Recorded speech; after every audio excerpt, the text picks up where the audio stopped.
No hei kõik fännid.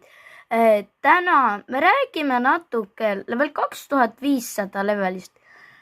Vabandust, et ma seda videot ka varem ei teinud, kuna ma olen juba suht pikka aega. Ma sain vist kohe üks päev hiljem, kui ma tegin selle update'i video, nüüd oma viimase video.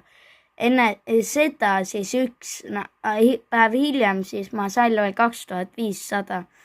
Ja ma ei teinud seda videot sellepärast varem, kuna ma olin haige ja nüüd ma enam ei ole.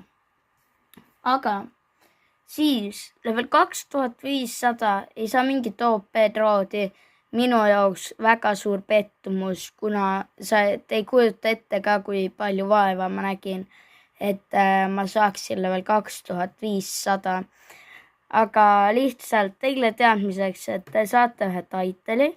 See on mängu kõige reerim title, vist peaks olema. Aga siis,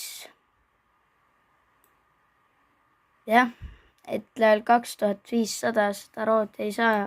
Aga me ei tea veel, kuna uues mapis võib olla mingi craftimiskoht, kus saab craftida selle. Aga jah, siis, nii et võib-olla siin on mingi koht, kuidas seda saada. Aga mina ei ole leidnud mingit infot selle kohta. Et aitäh vaatamast tänast videot, kindlasti likeige, subscribe'ige ja loodan, et näen teid ka järgmises videos. Tšauki!